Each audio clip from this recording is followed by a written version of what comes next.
italiana. Porto a tutti i partecipanti i saluti a nome del gruppo parlamentare di lavoro informale All Party Parliamentary Group, Salute Globale, Diritti delle Donne. Il gruppo parlamentare di lavoro informale Salute Globale e Diritti delle Donne promuove l'agenda italiana e internazionale sulla cooperazione allo sviluppo nelle aree della salute globale, della salute sessuale e riproduttiva e dei diritti delle donne.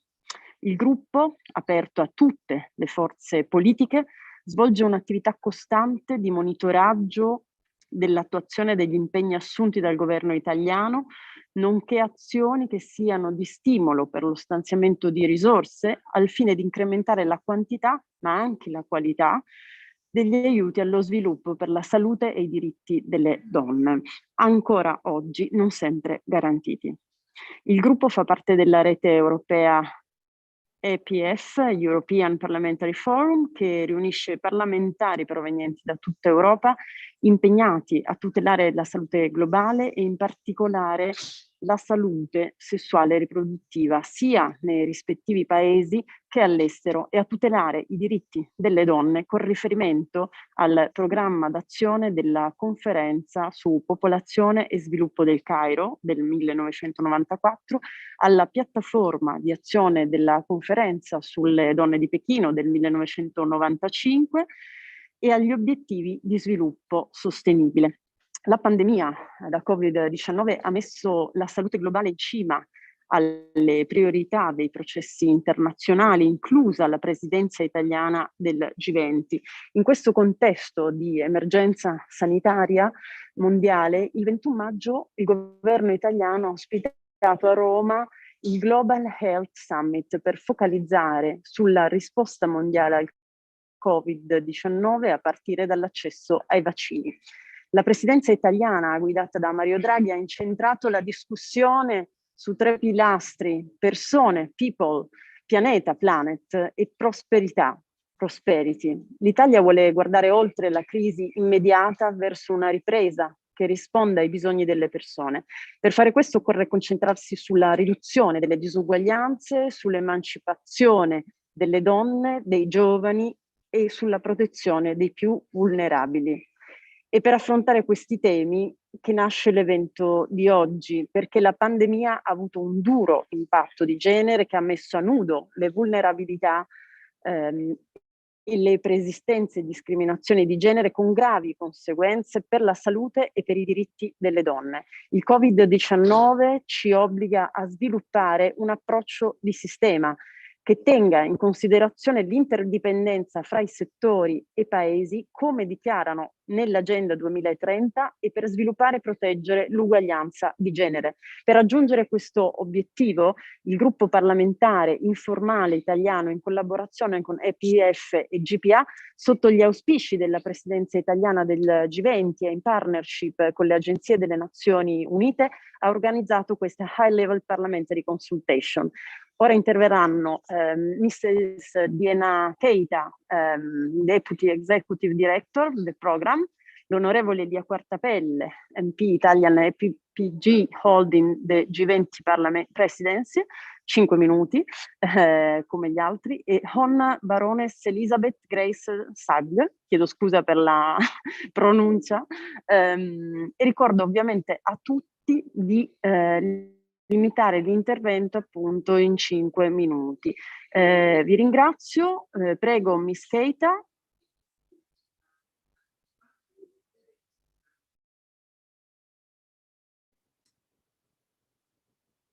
Thank you so very much. Excellencies, Honorable Member of Parliament, Honorable Baroness Sag, distinguished guests, ladies and gentlemen, all protocol observed, carissimi amici, buongiorno a tutti. It is a great honor to speak to honorable members of Parliament. I hope you are all doing well and keeping safe during these challenging times. Mi piacerebbe ringraziare Italia per l'invito. I wish to thank the organizers and the host government of Italy for inviting the United Nations Population Fund to do this important G20 parliamentary consultation under the auspices of the Italian G20 presidency. This opportune event today highlights the crucial role of parliaments in the post-COVID-19 recovery process and in ensuring the rights of women and girls are protected. The pandemic and other crises, such as climate change, are threatening to delay decades of progress on all sustainable development goals. They brought into sharp focus the gendered aspect of public health emergency and climate change, further exacerbating women and girl vulnerabilities, undermining their rights, health, and well-being. Yet, women are on the front line of the COVID-19 response globally, from head of states demonstrating strong leadership to healthcare workers tending to those most affected by the virus. As we look toward the future, the new better normal needs to be right-based and gender inclusive. Any effective and gender-sensitive development and recovery plans should ensure women's representation in decision-making bodies, equitable inclusion of women in decision-making and policy space can improve and strengthen health systems and response mechanisms.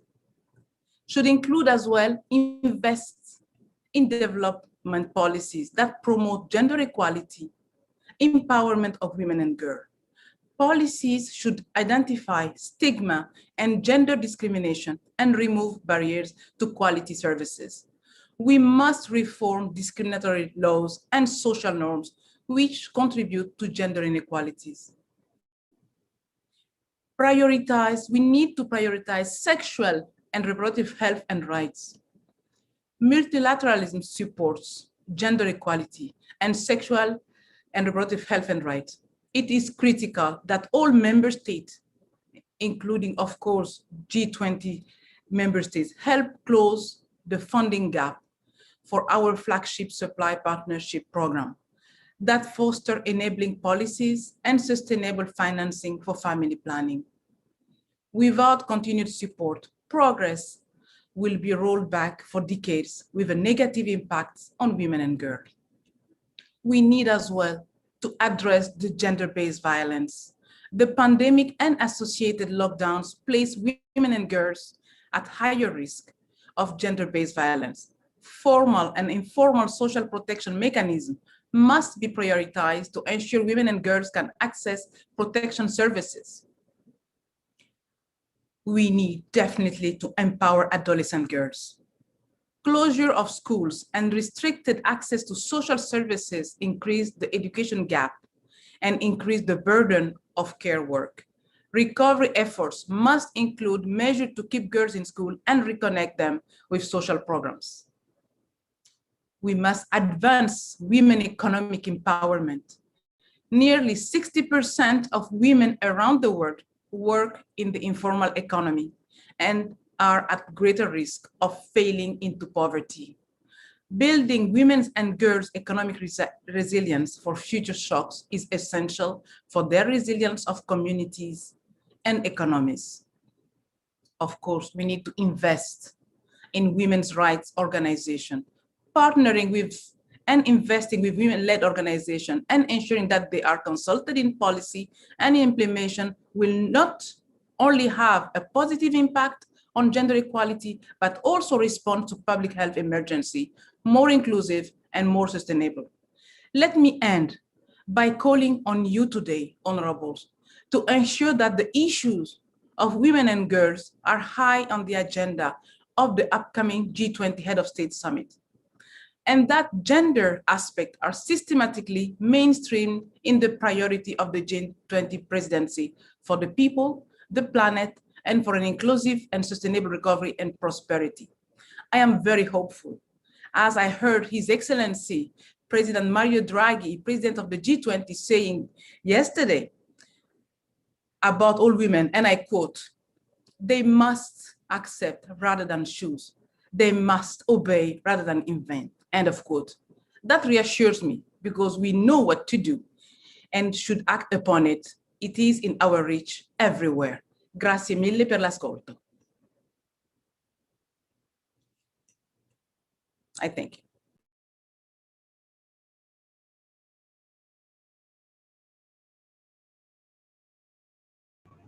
Grazie mille.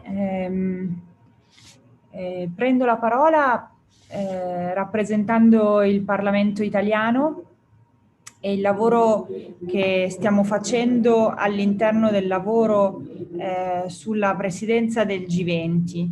Abbiamo fortemente voluto questa iniziativa sui diritti sessuali e riproduttivi delle donne nella chiave del G20 dopo la pandemia, perché sappiamo tutti e tutte quanto i temi della salute al di fuori della salute legata al Covid abbiano risentito di questi mesi e di questi anni ormai in cui si è discusso molto di come contrastare il Covid e si è perso di vista il quadro più generale della salute.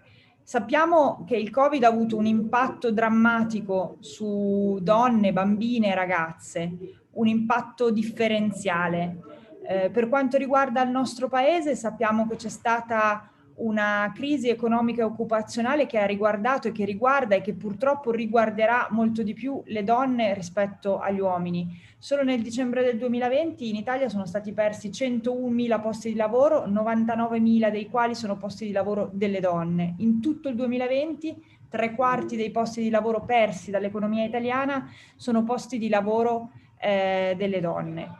La chiusura delle scuole ha da un lato privato le bambine, le ragazze, le donne in tutto il mondo del diritto all'educazione, così come dei bambini, ma sappiamo che l'impatto sulle bambine è stato maggiore ed c'è stato poi un impatto di secondo livello sulle donne, perché la chiusura delle scuole, la didattica a distanza, l'attenzione da dedicare a bambini e ragazzi ha fatto sì che per le donne aumentasse moltissimo il tempo speso per le questioni domestiche. Ancora una volta in Italia il 70% del lavoro domestico generato dalle chiusure, dai lockdown, è ricaduto sulle spalle delle donne.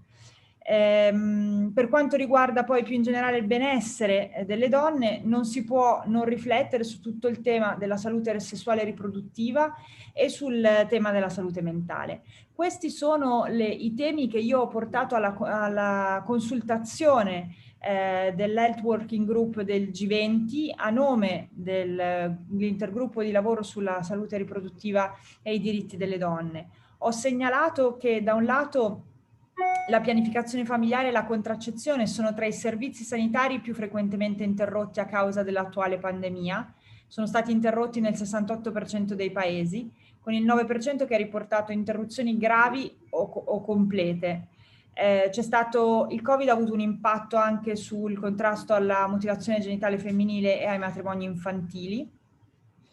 Probabilmente ci sarà una riduzione di 1/3 dell'impatto sull'obiettivo di dire uno stop alla mutilazione genitale femminile entro il 2030 e c'è un aumento stimato di 2 milioni di casi aggiuntivi di matrimoni forzati e precoci.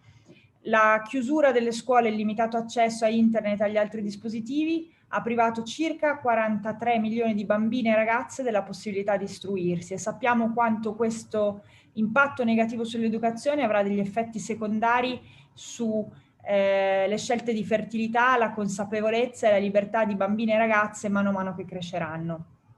Il Covid e la limitazione dei movimenti, le chiusure hanno aumentato il rischio che donne e ragazze siano esposte a episodi di violenza di genere, in particolare violenza domestica, e infine sono stati interrotti moltissimi trattamenti per i disturbi mentali in più della metà dei paesi del mondo e questo ha avuto un impatto, sappiamo l'impatto differenziale sul tema della salute mentale tra donne e uomini e sappiamo che appunto l'interrompere il trattamento per i disturbi mentali avrà un impatto maggiore sulle donne. Per questo dobbiamo agire. E se c'è una cosa che la crisi pandemica ci ha insegnato è che possiamo agire. Abbiamo visto i nostri governi, i nostri parlamenti prendere delle decisioni senza precedenti. Dobbiamo agire anche sul fronte della salute riproduttiva delle donne e dell'impatto differenziale che il Covid sta avendo su donne, bambine e ragazzi. Il Covid ci ha insegnato non solo che si può e si deve agire, lo si è fatto su tante cose, dobbiamo rendere questo tema una priorità, ma il Covid ci ha insegnato anche che possiamo e dobbiamo agire insieme.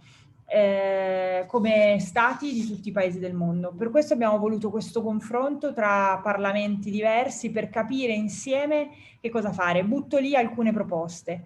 Dobbiamo sicuramente rimettere al centro il tema del legame tra salute riproduttiva delle donne, scelte di fertilità e scuole. Dobbiamo ragionare sull'importanza della cura nell'ambito della salute mentale, che è una di quelle questioni sul quale l'impatto post-Covid sarà straordinario e ne risentiranno soprattutto le donne. E infine tutto questo si può fare se riusciremo a stanziare le risorse necessarie. Per questo dovremo lavorare come parlamenti per far sì che si investano più fondi nell'accesso ai servizi sanitari per garantire trattamenti vitali, con un'attenzione in particolare alla medicina di genere e all'impatto di genere che il Covid avrà sulla salute e sui diritti delle donne. Per questo, e concludo, ci tengo a sottolineare che il coordinamento e la cooperazione globale sono essenziali. Oggi siamo qui proprio per parlarne. Questa consultazione ha questo obiettivo, perché sappiamo che solo insieme possiamo cambiare le statistiche di cui ho parlato in meglio e possiamo fare la differenza. Siamo parlamentari che veramente possono determinare la direzione in cui andranno i nostri paesi nei prossimi anni. Non dobbiamo tornare al passato, perché il Covid ha fotografato una realtà che ha bisogno di tantissimi cambiamenti. E sappiamo che le disuguaglianze aumenteranno, le disuguaglianze tra gli uomini e le donne rischiano di aumentare più di tante altre disuguaglianze. Per questo ci vuole un impegno coordinato, complessivo e deciso che solo i parlamenti possono dare come impulso ai governi. I parlamenti dei G20 rappresentano l'80% della popolazione mondiale. Se ci accordiamo tra di noi su questi temi, davvero l'esperienza del Covid può dare una svolta a tutti gli obiettivi che riguardano la salute delle donne e le scelte riproduttive delle donne, e per cui spero che i lavori di oggi ci portino insomma in una direzione comune di cambiamento e di svolta. Grazie mille.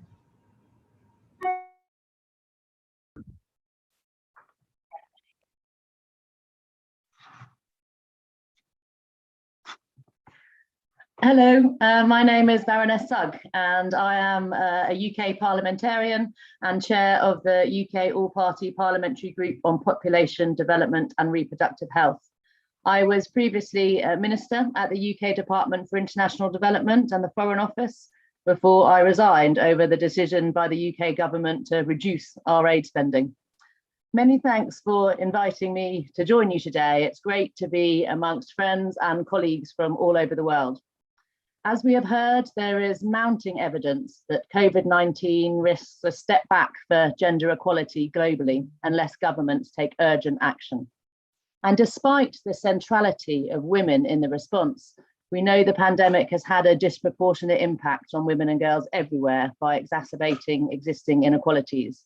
And it has had terrible consequences for women's health and rights, particularly in sexual and reproductive health. So I really welcome this important event, and I congratulate the Italian APPG and all of those involved in convening it. Here in the UK, we have just seen the conclusion of the G7 Leaders Summit in Cornwall, and I wanted to share my reflections of the summit in relation to gender. Before the summit, I was working with parliamentarians, activists and campaigners from the G7 nations and beyond to call for our Prime Minister and the G7 leaders to prevent the rollback of gender equality. We highlighted the need to end violence against women and girls by increasing funding for the prevention and response work led by women, to recognise and value unpaid care work, to invest in women and girls' participation and leadership, and finally to reverse the harmful UK aid cuts that are affecting women and girls around the world. From a gender perspective, at the G7 there was some progress to be commended. but it did not go as far as many of us would have wished. So I'll start with the good news. The UK presidency continued with the Gender Equality Advisory Council, which came forward with 14 strong recommendations. And there will be a new accountability framework to check back on progress at the next G7. All countries signed a Girls' Education Declaration and made pledges to the Global Partnership for Education. And there was an entire section on gender equality in the final communique, with language that reflects the expectation and understanding that gender equality is key to progress, including, thankfully, explicit references to SRHR and to LGBTQI+, to counter some of the opposition we've seen from other countries. But the bad news was that other than the pledges to GPE, there was no money or concrete action to support any of this gender-related work. And even on girls' education, the summit fell short of raising the $3.5 billion needed from the G7 to hit that $5 billion target for the Global Partnership for Education. And whilst the leaders discussed climate change, they did not address the Gender Equality Advisory Council's recommendations for a gender-responsive approach to climate financing, investment, and policies. And many of the other council's recommendations were also not addressed. Perhaps unsurprisingly, there was sadly no reference to international aid targets as there have been in previous summits. And ultimately, the G7 did not commit the funding or the urgency of action needed to either match the scale of the current global crisis or to place gender back at the centre of global health and development policies. So some progress, but not enough. But we have other opportunities as we look ahead to the G20 and the remaining opportunities of the Generation Equality Forum, the Global Education Summit and COP26. We really need all countries to up their game to ensure that we do not roll back on gender equality. And of course, this is a huge challenge, particularly as we are all dealing with the impacts of the pandemic in our own countries. But I think this is where we need leadership from our governments, from our leaders, and support from our parliamentarians. I'm really delighted to hear that Italy has the highest number of women undersecretaries in Italy's history, and that there will be a ministerial conference on female emancipation for the first time in the G20's history. And I think that's all really positive signs for Italy's G20 presidency. And that's why we're here today, to make recommendations on women's rights, on global health and sustainable development. And I look forward to the discussions to come. By coming together as parliamentarians from all over the world, we must share best practices, be creative and innovative, and through our parliaments and our partnerships, work together to place gender back at the centre of global health and development policies, and make sure that women and girls are at the heart of the G20 presidency and our recovery from the pandemic. Thank you. Grazie. Thank you. Thank you, everyone. First, I have to put off my interpretation so I don't hear it. Thank you, everyone, on my behalf as well. Grazie. Buongiorno tutti. My name is Saara Hyrkkö. I'm a member of the Finnish Parliament, also the chair of the all-party parliamentary group on sexual rights in Finland, as well as a member of the executive board of EPF, the European Parliamentary Forum for Sexual and Reproductive Rights. And it's my great pleasure to open the first of 3 sessions of this high-level parliamentary consultation on placing gender back at the center of global health and development policies. As we have heard today, and as we all know already, this pandemic risks rolling back decades of progress on gender equality. In many cases, the containment policies adopted, the restrictions and the discontinuation of different programs has generated a degradation of women's rights. And the question today is, how can we make sure that the gender perspective is put at the heart of recovery plans at all levels? The question of protecting and promoting women's rights needs to be mainstream throughout the discussions of G20. And before we move forward to discussion, we hear an introduction to today's topic, which is women's rights. And speaking for us is Dr. Lilia Giuni. She's a researcher at the Cambridge Centre for Social Innovation of the University of Cambridge, co-founder and director of the British think tank GenPol, Gender and Policy Insights. She completed a PhD in politics and international studies at Trinity Hall. Her PhD concentrated on the role of ideas in the transformation of European left of center political parties. Her current research focuses on gender and organized crime in southern Italy. Lilia has previously worked with think tanks and charities on matter of politics, policymaking, and gender. She's also the chair of FCAM, a charity and a leading element of Italy's feminist movement. As a researcher and activist, she works in gender issues, intersectional feminism, and social justice. And she's also a fellow of the Royal Society of Arts and Commerce. So welcome to take the floor, Lilia. So happy to have you here to give this introduction. Thanks very much, Mrs. Sirko, for this exceedingly kind introduction. And thank you all for having me here. It is a real honor to be able to offer some remarks prior to your discussion. So yes, in this brief commentary of mine, I will try to address some of the most pressing gender justice issues of our time. And I will try to do so through a particular lens, that of the cities that so many of us today inhabit. Let us start from a couple of basic facts. Today, almost 60% of the world's population lives in cities. And this proportion is expected to increase to about 70% by 2050. Sadly, we lack a global data set disaggregated by gender, but we do know that the percentage of women living in cities has also been rising steadily. And we also do know that women are overrepresented in slums, especially in Southeast Asia and Latin America. So there we are, billions of us walking our city streets. And as any woman here, I'm afraid, knows only too well, we often walk them in fear. Fear to be alone at the bus stop at night, fear to be harassed in a poorly lit alley, fear even to be physically or sexually attacked. I'm based in London, and the tragic death of Sarah Everard, a fellow Londoner abducted and murdered, allegedly by a policeman as she walked home one evening a few months ago, is still awfully fresh in my memory. But I also thought there is more to urban injustice than street harassment and gender-based violence. In fact, cities have also the administrative entities responsible for organizing the services that we all rely on: health, education, welfare, public transports. And these services, let's say it loud and clear, are unequally implemented on the basis of users' race, class, and crucially, gender.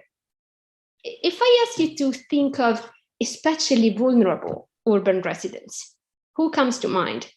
I personally think of a working woman living in a badly served district and unable to afford a taxi. Or I think of a single mother who must take her kids to different and faraway schools, or push a pram down an underground station stairs.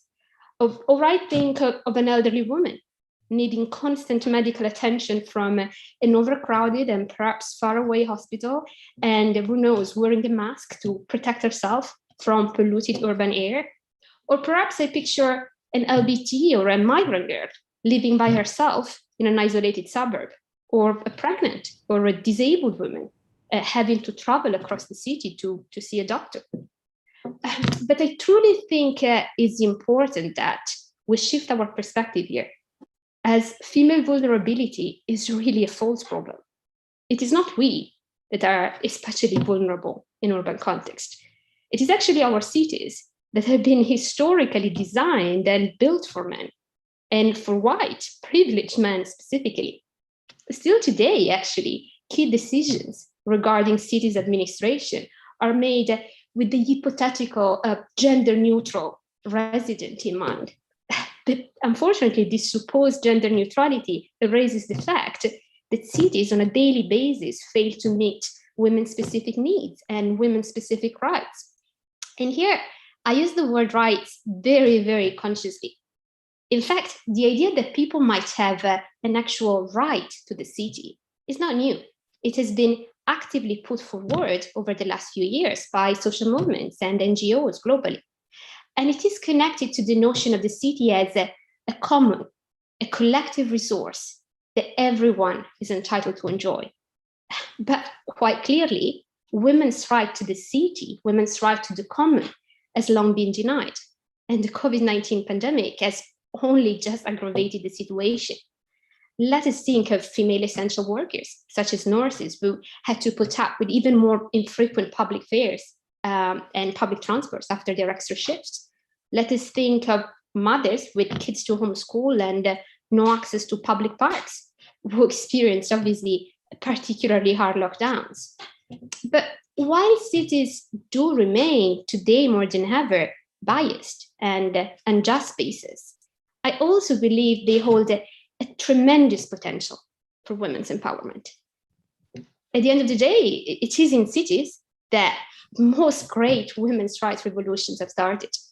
It is in cities that women are most free to experiment with different gender identities or to participate in cultural life and political struggles. And so I truly believe that it is in this contradictory, conflict-ridden, and yet undeniably creative hubs that we must begin to frame new feminist policies and practices. So what may a feminist city look like? I personally do not believe in one-size-fits-all recipes, but I do believe in an openly and consciously feminist approach to urban planning and urban decision-making. A set of questions, tools, and principles that decision makers and stakeholders at all levels should really daily integrate it into their work. Questions such as how are women and other historically marginalized groups going to be affected by a decision concerning, say, council housing or e-governance? And have women and groups others than white privileged men play the central part in the decision-making process itself? Actually, applying this basic gender mainstreaming mechanism to urban decisions is not only possible, but fruitful. In Vienna, for example, entire social housing districts have already been built, adopting women's everyday needs as a design criterion. Or in several French cities, gender budgeting is already successfully used as a governance tool. And Barcelona City Council is now even a specialized gender mainstreaming department. Of course, racial, ecological, and social justice concerns should also be mainstreamed alongside gender ones. And this is because a feminist city is not just a more welcoming city for women. It is a resilient, sustainable, fair city where everyone is allowed to live with dignity. And it is a space towards which we all share not only a collective right, but a collective duty of care. The word care is obviously a pillar of feminist thinking. From a feminist perspective, the planet cannot even survive if we do not care for people, communities, cities, the environment. But care work, which, let us remind ourselves, have been historically performed by women, has long, because of that, been undervalued, underpaid, unrecognized. And amidst the ongoing pandemic crisis, I truly believe that one of the greatest challenges that await policymakers, members of parliaments, and us all is precisely to revalue the care of people and places as the vital activity that it is, and to share it equally among all genders. Cities have a huge role to play in this. In a post-COVID scenario, we can't go back, as has been said already, to urban politics as usual. We must instead be brave and visionary enough to envisage income, housing, welfare, transport policies that enable people of all genders not only to inhabit and enjoy the city, but also to devote part of their time to caring for their urban space and their urban community. We must equally commit to expand our cities' green lungs, to radically reduce CO2 emissions. And importantly, these are not unrealistic objectives. Recent economics and urban planning studies point to their feasibility, and so do pioneering experiments conducted truly across the world, such as city-centered universal basic income programs, sustainable community living solutions. So it is in this rather optimistic note that I would like to leave you, because the tasks ahead of you and ahead of us all are daunting, but we can and must turn unjust and gendered cities into incubators of collective well-being and progress, because there are billions of women and people around the world who do not simply ask for this change, but are determined to play a role in it. Thanks very much for your attention. Thank you so much for an inspirational speech and the optimistic note at the end, as you said, because it is true that discussions regarding this topic are nowadays quite dark colored. So it is good to hear about the solutions.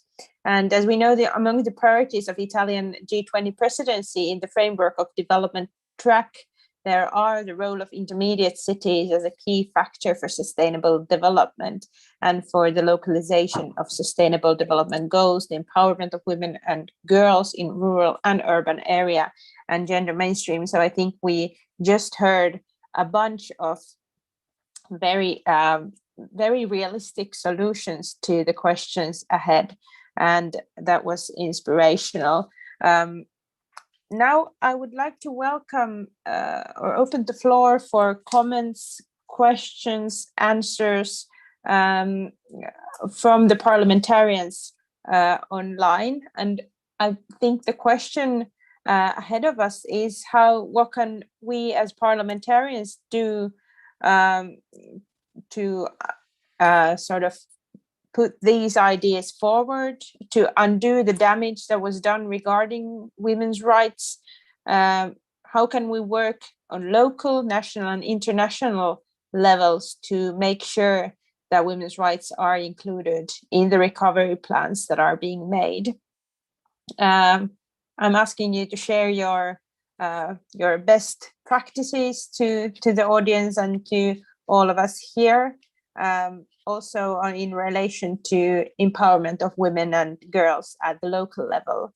We actually, in Finland, we just had our municipal level elections a bit over a week ago. So we have brand new decision makers here, hopefully enthusiastic to take also things forward from here. And I'm happy to spread the word from this discussion, and hopefully the same will happen all around the world. So you can raise your hand if you would like to take the floor, and I will point the speakers from here, or you can also use the chat box to ask for the floor.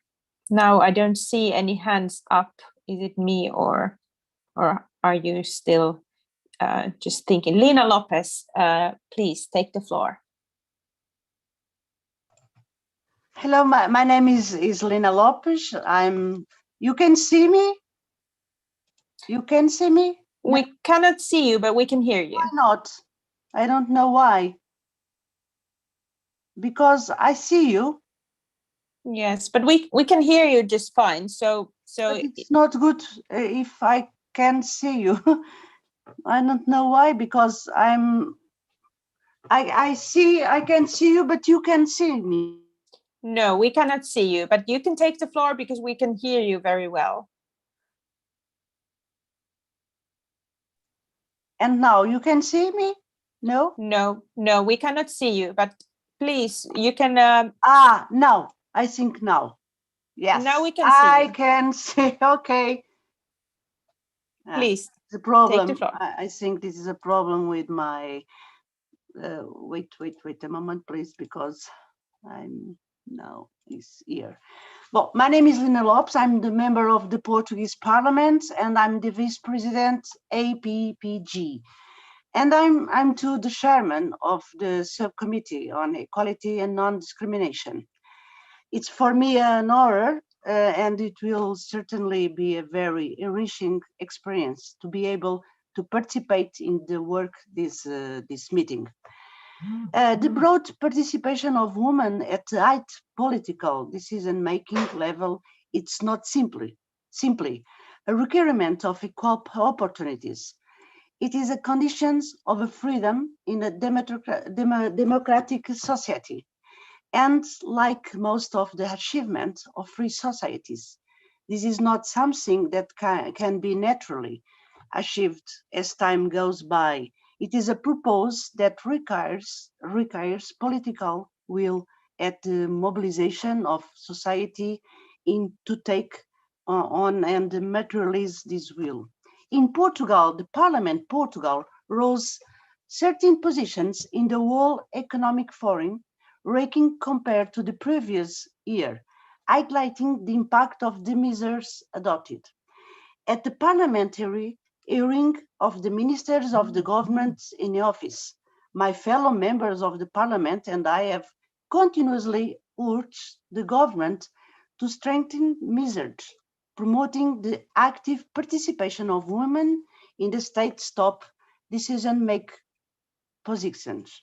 Portugal adopts a law with measures to promote equal pay between women and men for equal work or work of equal value, making workplaces more balanced and fair in terms of gender. These and other laws have enabled the country to significantly improve its positions in international gender parity ranking. And I think it's for me and the parliament in Portuguese parliament, it is very important to speak in this meeting. Okay, to understand me, I can send you. Okay, I can send you the rights in English if you, because it's difficult. I can listen. Thank you, Lina. Thank you so much for your contribution.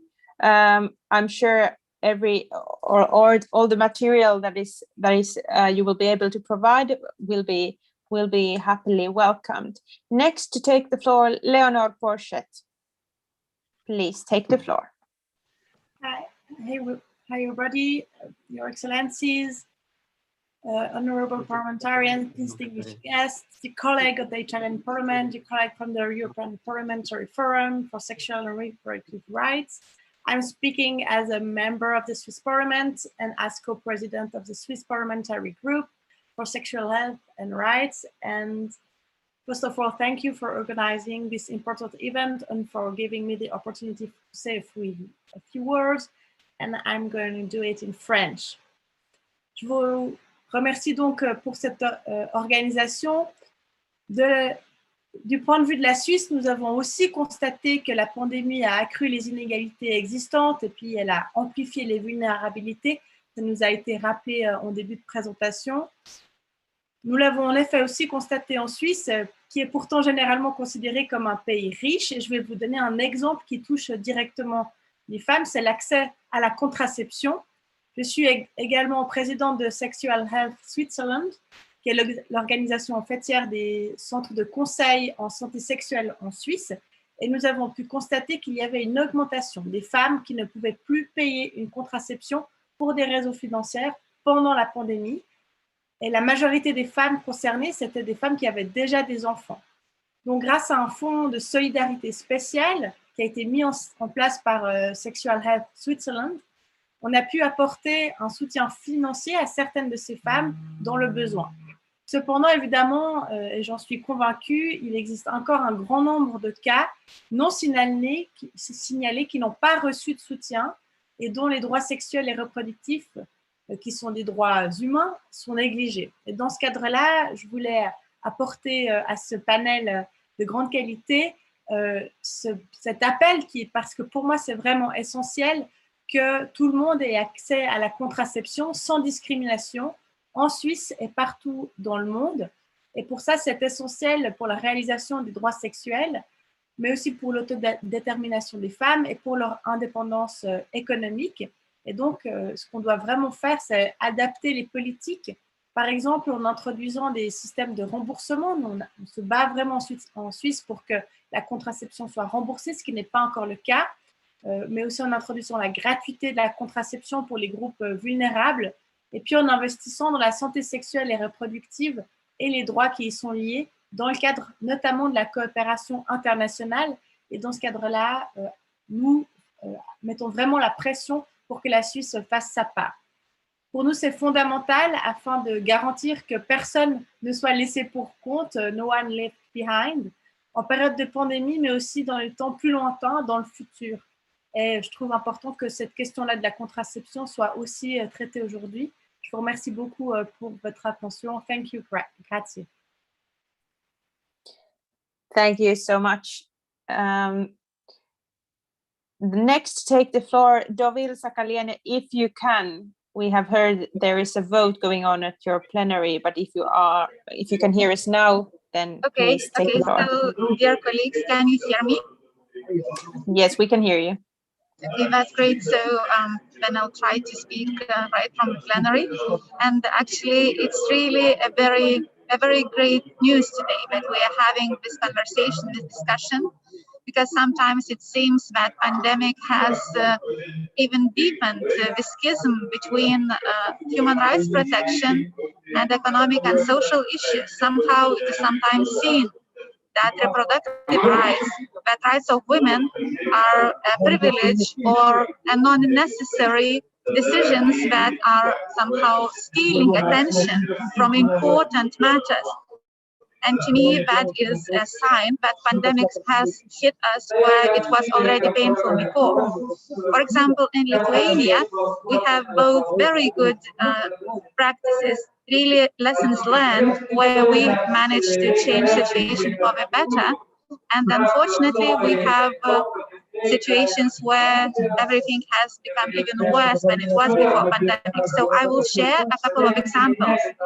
Also tell me if you can't hear me, because a lot of colleagues are speaking around me. So let me know if I need to change the sound or whatever.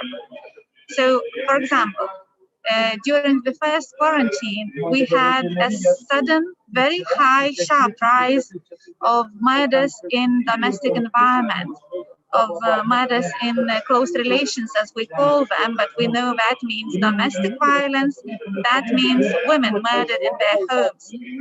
So just in the first month of the first quarantine, we had double. Can you hear me? Hello? We can hear you, but there is quite a lot of noise behind you. So okay, so I'll try to run away for at least a couple of minutes. But we can take some other comments in between, or no, it's okay. I just wanted to finish sharing with you something that is, I think, very important, is that, as I told you, so in the course of the first quarantine, we had a situation where just in the first 30 days of quarantine, we had double the amount of murder of women in domestic environments. And after I organized certain hearings in the Committee of National Security and Defense, because I'm a member of that committee, and we had meetings with the Commissioner General, we organized a periodic reviews of the situation with the National Coalition for the Aid for Victims of Domestic Violence. I'm sorry for the long name, but that's the NGOs that are helping women who suffer from domestic violence. What happened is that in the next 2 months, the situation was stabilized. And then what else happened is that the number of murders fell even lower than it was before the quarantine. So I learned the lesson that it doesn't really matter in which committee you are as a parliamentarian. It doesn't really matter if some colleagues say that it's not our business, we cannot change anything, it's not a priority right now because health issues, economical issues are the priority. You just be stubborn, you just be persistent. And what happened is that we had not only the drop in the number of murders, but also this new practice of Commissioner General meeting regularly with the NGO association helping women victims of the domestic violence is still continuing. already the second year in a row. So I think that's a great achievement. On the second hand, a bad lesson is that, for example, we have already been in the midway of making contraceptives for the risk group of young girls and women compensated free of charge. And what happened is that due to quarantine, some colleagues that are very conservative, very traditionalist, thought that we should stop with the too progressive, too modern changes that might even more destabilize society. I know that sounds stupid, but I am sure that you can also hear something like that in many of your countries. How can helping young women to avoid unwanted pregnancy destabilize society? So still, there was almost a year of very difficult fighting, and only this spring we managed to get back where we were already a year and a half ago. So it seems that in summer, it will start working for both groups, not only for 19, 21-year-olds, but also for 15, 19-year-olds. But still, we have had a very bad setback, which was completely irrational, and I'll say openly, stupid. So that's what I wanted to share for now. I have to go back for voting. If I'll have a chance to speak to you more, I'll try to. Thank you. Thank you, ladies. Thank you. Thank you so much, and happy to also visit the voting plenary there. This is the perks of this time. We get to see around people's homes and also plenaries. Next, take the floor, Katalin Tenita, please. Hello, Sarah. As you have probably have seen, my daughter is waiting for me. She's anxious to go to her friend who is from China. So I'll have to be very short. Now she's coming. Please wait 5 minutes, just 5 minutes. So, and also I have an online plenary. It's complicated to handle all this kind, and you ladies probably know better than everybody how complicated it is to handle the, let's say, the professional life and the family life and kids and everything. And I'm sure, especially for let's say the people disadvantaged economically, the COVID crisis generated a lot of issues in this area. In Romania, I think the biggest problem, probably there are two. One, it's domestic violence, and for sure that increased about 30 to 40% in the COVID crisis. We have an NGO that runs some very in-depth reports I can send to you. And some other problems are related, for example, with Hpv vaccination. We had, let's say, we have the highest number of cervical cancers in Europe, and let's say the Hpv vaccination stopped for 1 year. So now we are recovering, and hopefully we'll get more doses, and we're trying to increase, let's say, the age bracket that get to be vaccinated. At this moment, it's just between 11 and 14. And we have a promise of the Health of Ministry of Health to increase it to 9 to 18, I think, and also to include the boys as well. So HPV vaccination is a problem. In terms of LGBT rights, our new parliament, it's rather conservative. It's more conservative than the older one. We have also, let's say, far-right party for the first time in Romania in the last 20 years or so, since 2002 or 4 something, so no, about for the 20 years.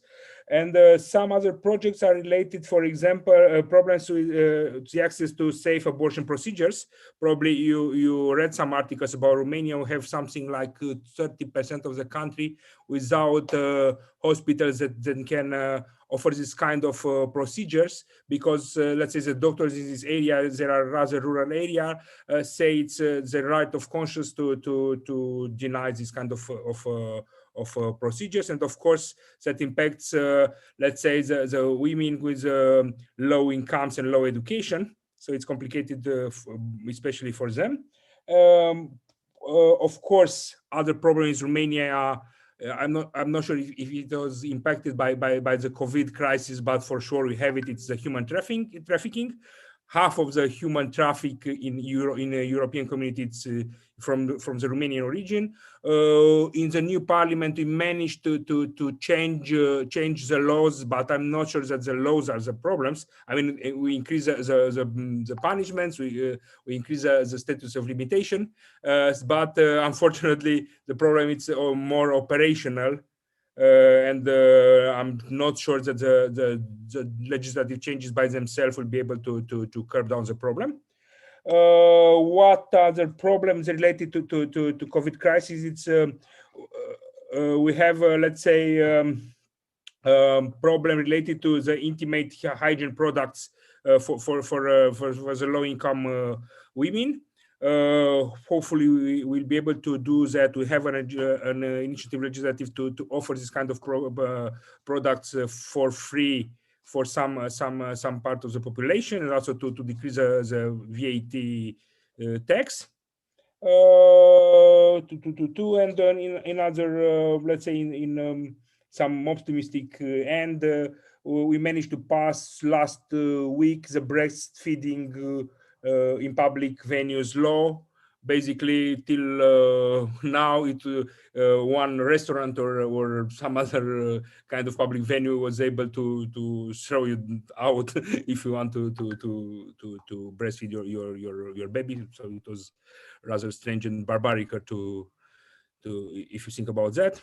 And let's keep in touch. I'll be in the other consultation as well, and I'll discuss some other more aspects if you want. That will be all. Now I need to drive my daughter to her friend. Bye. Sorry. Thank you so much. I think it is good to also have the future generations yes. here with us. So we thank you for that. So much, Sarah, and thank you very much, everyone. Bye. Bye. Next to take the floor, Mette Gerskov. The floor is yours, Mette. Thank you very much. Wasn't it nice to see the future generation of women taking their stand? I think she was cute. I just have 2 points. First of all, it's from my own backyard, I'm sorry. But I thought my contribution could be to tell you about, first of all, legislation on rape in Denmark has been changed. I'm from the Danish, of course, I should introduce myself, I'm sorry. I was just so baffled by that little girl there. I'm Mette Gerskov, I'm vice president or vice chair of the Danish APPG on SRHR, also on the development goals. I'm a former minister in the Danish Parliament. I've been there for 16 years. Very short time ago, we changed the legislation on rape in Denmark. Earlier, a woman, she had to have said or fight. She should have said explicit no or fight or show bruises or other violence in order for that to be rape. Now this has been changed, so you can say that actually it's been reversed. Now you have to consent to sex. If there's no consent, it is rape. I think that will have a huge change in the Danish perspective on women's rights, the right to your own body, and on equality as such. So I'm very much looking forward to see at a higher rate of rapists getting justice, or women to get the justice, and the rapists to be judged. One other thing, and that's, I look at you, Sarah, very much, because we've tried to support our Polish colleagues in the Polish APPG in their effort to keep their rights in Poland, the right to abortion, the right not to be violenced, all these things. And now we've joined up with our Nordic colleagues in this effort. And in Poland and several other countries in Europe, the situation now is that where we've been used to going forward on women's rights, maybe slowly, but forward. This is a fight not to go ahead, but a fight to avoid going back. So my message here is that maybe we should try to we should try to help each other as colleagues, help each other as APPG colleagues to fight this fight, because it is getting worse and worse at the moment. This is not just through COVID. COVID did a lot of damage here. But also we see it around the world, conservatism, not conservatism in the political usual way, but more people going back to the Middle Ages, if you could say that. And we don't want that. So I think we need to join up together. And that's why I'm so happy for this meeting today. And I had to be here because this is a way for us to connect. So thank you very much for organizing it. And I hope that that could be one of the results, that we become better to join up and be solidary against each other and help each other with the struggles we have in our individual countries. Thank you very much. Thank you so much, Mette. I was actually myself planning to bring up the situation in Poland, so I'm very happy that I'm very happy that you did it, because I think it is in fact exactly how you put it. It's not just a question of women's rights in Poland, but it's actually a question that concerns all of us, and a fight that we need to be fighting together in solidarity, because as we know, the anti-gender movement is spreading actively all over Europe, all over the world, and on all levels. So this is in fact something that we all should keep our eyes open for and be active on the topic. Next to take the floor, Mosley Diakate. The floor is yours, please.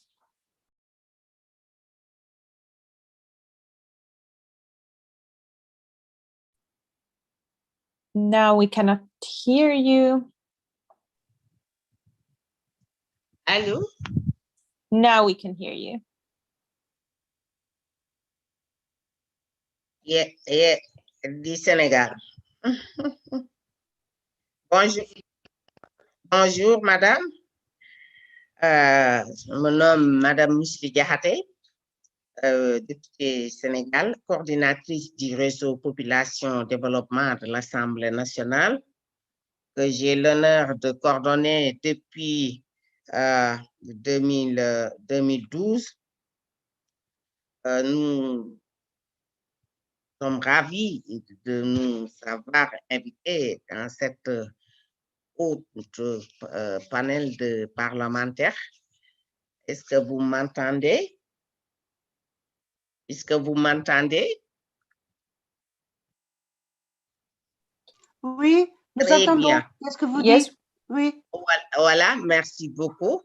Alors, en tant que parlementaire que nous sommes, le 31 mai passé, on a tenu un atelier ici au Sénégal. Ensuite, pour mis l'accent sur les engagements de la CIPD, 1254 prises par la communauté internationale lors du sommet de Nairobi 25 ans après la CIPD, accélération des promesses concernant la santé sexuelle, et reproductive dans le cadre de la couverture sanitaire universelle. Voilà un ce thème que les parlementaires ont beaucoup débat sur le financement nécessaire pour l'atteindre des objectifs du développement durable, mettre fin aussi aux décès maternels évitables, répondre aux besoins de nos satisfaire en matière de la planification familiale et protéger les femmes et les jeunes filles. Par ailleurs, beaucoup accentue sur le rôle des parlementaires africains pour maintenir l'élan politique vers la réalisation des engagements en matière de CMI et de CIPD 25, l'égalité des sexes, permettre le changement et la révision des lois et cadres et réglementaires, créer des environnements propices pour un meilleur accès aux produits et services de santé essentiels, élargir l'assiette budgétaire et la participation des champions parlementaires partageant les mêmes idées. Voilà à cette thématique que les parlementaires à sortir une déclaration ici au Sénégal. Nous parlementaires sénégalais participant au dialogue thématique des parlementaires sur la couverture sanitaire universelle. Comme vous le savez, la santé, c'est tellement important surtout pour les femmes et les jeunes filles. Voilà, la CIPD 25 et l'égalité des sexes et de renforcement de plaidoyer parlementaire dans le but de l'accélération, les progrès et de faire de la santé pour tous une réalité, vraiment une réalité. Nous prenons note de développement politique suivant. Conférence internationale sur la population et le développement. En novembre 2019, la République du Sénégal s'est engagée à accélérer la promesse de la CIPD d'intensifier nos efforts pour la mise en œuvre et les financements complets, efficaces et accélérés du programme d'action de la CIPD. Couverture sanitaire universelle, soins de santé primaire, et en septembre 2019, une déclaration politique sanitaire orientée vers l'action. Politique déclaration a été adoptée lors d'une réunion spéciale des chefs d'État et des gouvernements au siège des Nations Unies à New York. La déclaration, les signataires ont reconnu que la couverture sanitaire universelle est essentielle pour atteindre les 17 objectifs de développement durable, ODD, et que les SSP sont fondamentales pour l'éradication de la pauvreté sous toutes ses formes de dimension. 25e anniversaire de la 4e conférence mondiale sur les femmes, programme d'action de Bangui 25. En 2021, cette génération égalité réunira des gouvernements, des entreprises et des acteurs du changement du monde entier pour marquer Bangui 25, devenir aussi annonce des investissements et des politiques ambitieux pour faire progresser les droits des femmes. Les résultats sera une accélération permanente de l'égalité, du leadership et des opportunités pour les femmes et les filles du monde entier. Les parlementaires ont un rôle clé à jouer en 2021 pour lutter contre la marginalisation systématique et structurelle des femmes et des jeunes filles parce qu'elles constituaient le fondement de l'économie mondiale et du développement durable, etc., etc. Vraiment, je ne voudrais pas monopoler la parole.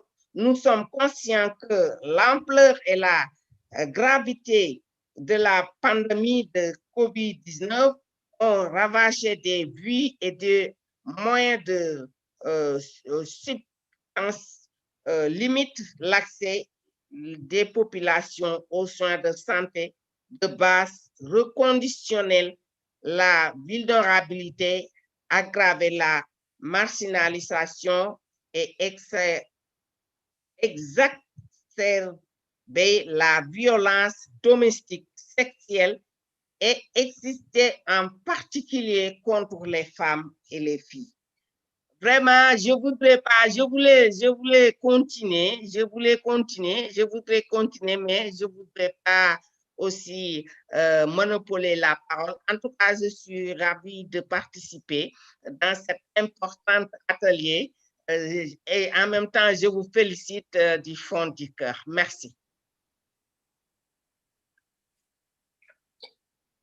Thank you so much for this speech. And then last to take the floor during this session is Ilona. Now I don't know how to pronounce your last name, but MP Ilona, and from Albania. And then if our former or the first speakers, Lilia or Baroness Zag or Leah wants to comment, then also you can raise your hand for comments before we wrap up the session. But now, Ilona, the floor is yours. Thank you. Thank you, Sarah, and dear colleagues. Thank you, Neil and Marina and the team for making possible this event and also the possibility to share our views and latest update on the situation in the respective countries.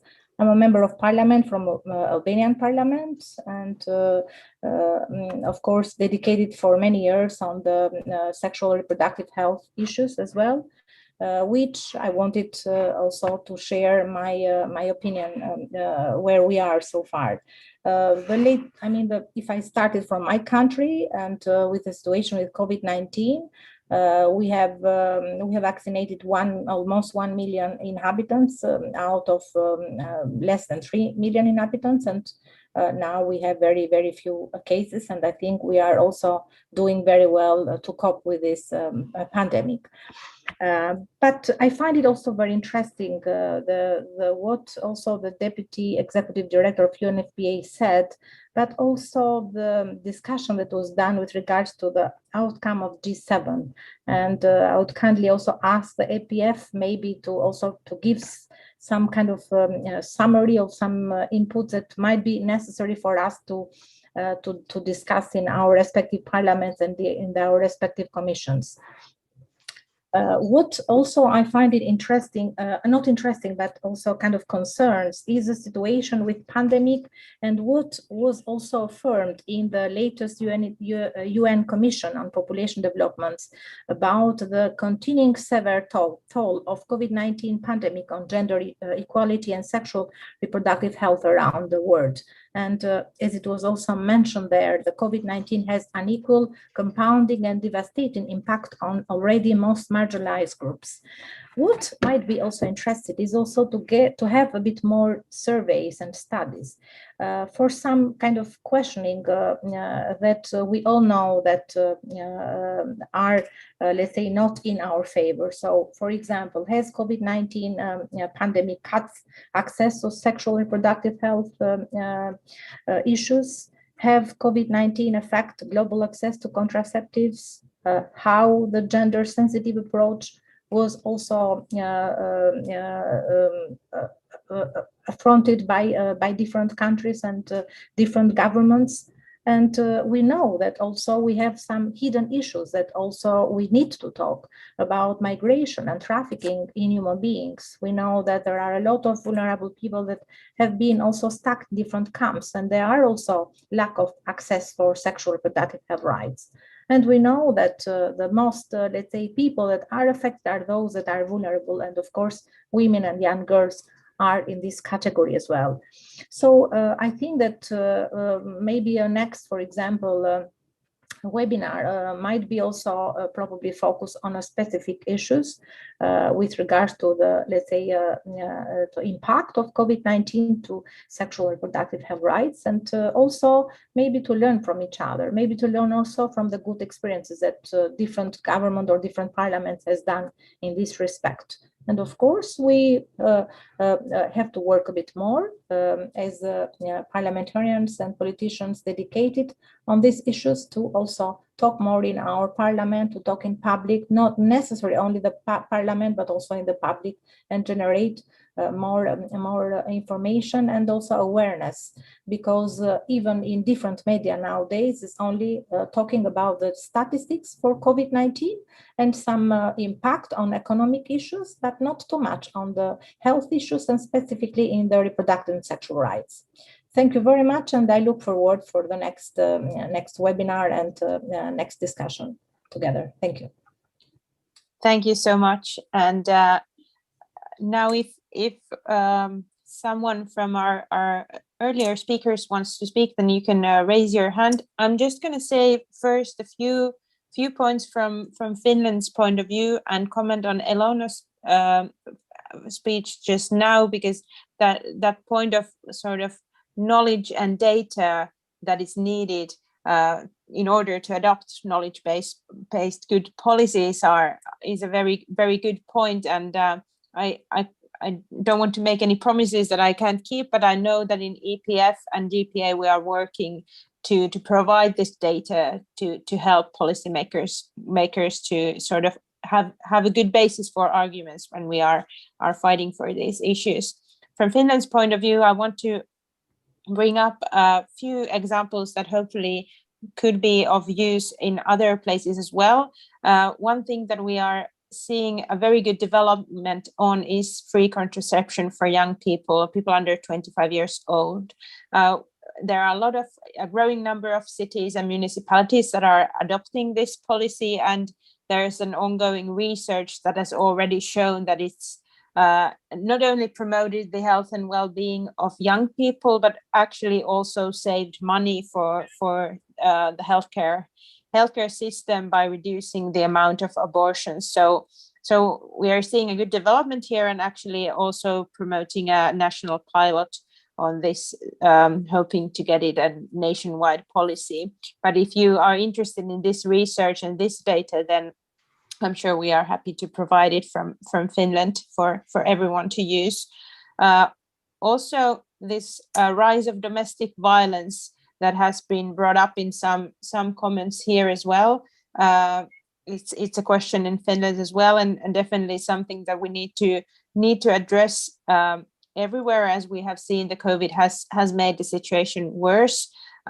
In Finland, we are tackling this on many levels, including legislation on rape that is being updated right now. Free menstrual products is being discussed in different cities to fight period poverty, restoring the resources of maternity clinics post-COVID, because there have been some cuts or sort of arrangements made so that the maternity clinics have not been in full action, and also building better sexual education to sort of strengthen the understanding of rights and building for future generations. So these are some topics that are ongoing in Finland and current as well, and also so much more that we can do on all levels. So this has been an inspirational discussion for me as well. Now Lilia Duni has asked for the floor, so please, so happy to hear your comments, and I've been told that I can give you 3 minutes to speak, so the floor is yours. Thanks a lot. I'll be brief. Well, As both a feminist activist and as a political scientist who studied parties and parliamentary politics, it's been fascinating for me to listen to your discussion. And what has struck me most of all has been a sense of what so many of you are up against as female politicians in your work. I heard some of you say, oh, we need to convince our colleagues that gender-based violence is actually a political issue and that Parliament can do something about it and maybe should. I heard others say that, oh, it is hard now to bring gender issues at the forefront of the political discussion because COVID is what everyone has in mind. Now, one of my other areas of expertise is digital violence against women and politically active women in particular. So think female politicians like yourselves, feminist activists. And so I know very well that your courage and your willingness to fight for women's rights and to try to bring them at the center of the political agenda really can cost you very much. So I just wanted to say to you all, you're not alone. We women outside political institutions are really excited and enthusiastic about building solidarity and alliances with those of you who instead are inside these institutions. And I truly hope that one of the issues that you all may be able to mainstream within the G20 agenda is precisely the construction and the implementation of mechanisms of collaboration between women's groups and organizations in the civil society and political and economic institutions at all levels. So good luck, and I will be looking forward to hearing what all of you are up against. Thank you so much. And that was such an important notice as well, because I think all of us know that we would not be able to sort of promote the policies that we want to without the civil society and also the research community behind us. So the cooperation is definitely needed. So thank you all for the discussion on my behalf. Now I have just received information that Honorary Leah wants to also say a few words before we wrap up the session. So Leah, please take the floor. Just a quick word, because then Maria Edera will speak and she will wrap up much better than I do. But I think it's very important for all of us to have this kind of exchange, because really the issues that we're facing are very similar across countries. And I think COVID has acted as a catalyst in a way, but also as an equalizer. So processes are faster, but they're much more similar. And I think we have to find the strength and the courage to realize that in this time, women have realized that they can be thrown back to the 50s or earlier in the history of women. And the moment to act, it really is now, because there is a lot more awareness of the fact that we have to act for parity now. And there are the resources, at least in Europe, but not only in Europe, also in the US, also in other countries, exceptional resources are being disbursed. So we are in a moment that is really a crack moment, and we have to take advantage of that. So thank you very much. Thank you, Leah. And now to wrap up our session today, Honorary Maria Edera Spadoni, Member of the Parliament and Vice President of the Chamber of Deputies in the Parliament of Italy. Please take the floor. Thank you very much, Sara. First of all, I'd like to thank everybody for this seminar, because I believe it was an extraordinary seminar with so many contributions, important contributions. So really, it was a very, very interesting seminar. Lia Quartapelle, she started to talk at the beginning of this panel, talked about the problems we are facing in Italy, the issues that we have. And I believe that the problem about the Italian situation is most of all the sharing care. We are in a situation in which women have the full responsibility for the house care, for the children care, for the family care.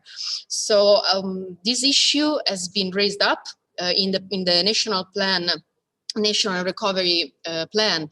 In Italy, some funds have been added in order to strengthen first of all, the childhood schools, the nurseries, and then also the institutions for elderly people and also for fragile people, because most of the times, unfortunately, women, all the care of elderly and fragile people are on women's shoulders. So that's a big issue. I think there were 800 million who were put for this in these funds for this for empowering the fragile institutions. So that's the first issue. Then about what said Mrs. Giugni, I really loved the feminist, the feminist city approach. I loved it. You also talked about the public transportation, and I'd like to address that in the Chamber of Deputies since March 2021, we set up a dossier of the chamber dedicated to gender impact analysis. What does that mean? It means that every law from the parliamentary side can be analyzed, and we can see if this law has a negative, neutral, or positive impact on the situation on women. So I think that's really important, because if we talk about public transportations and we see the data in Italy, we can see that most of the times women use public transportations. So if a measure, if we approve a measure about public transportation, about strengthening the public transportation, this measure could have a positive effect on women. So there was no gender impact analysis, and it started in this March 2021. So I think it's a really good point. Then,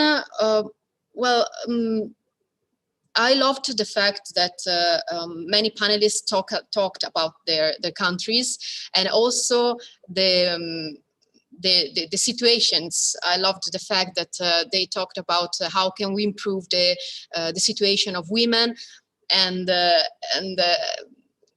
I think that it's really good to see the management, the engagement that we all have. I mean, seeing Mrs. Saccagliene coming out from the plenary in order to vote, in order to talk, to make this speech, because she wanted to talk about her situation. I think it was extraordinary. I mean, it really shows our engagement in order to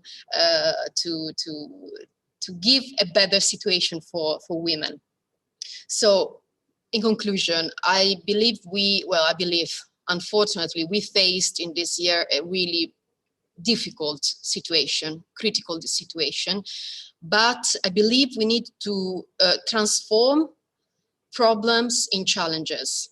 Maybe this can be the starting point for a better situation for women, a better situation for the whole society, for the society of all countries. So, as Mrs. Sug said, Miss Sug or Sag, I don't know. Well, the MP from UK said, we make the difference. So I believe we can really make the difference. We can really transform a society and also give better opportunities and a better future for our children. Thank you very much.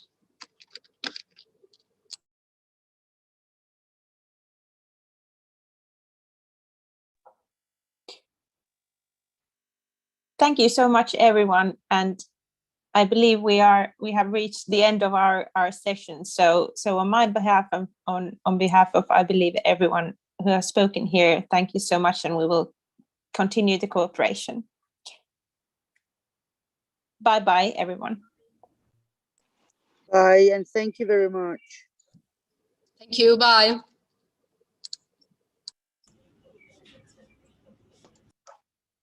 Bye.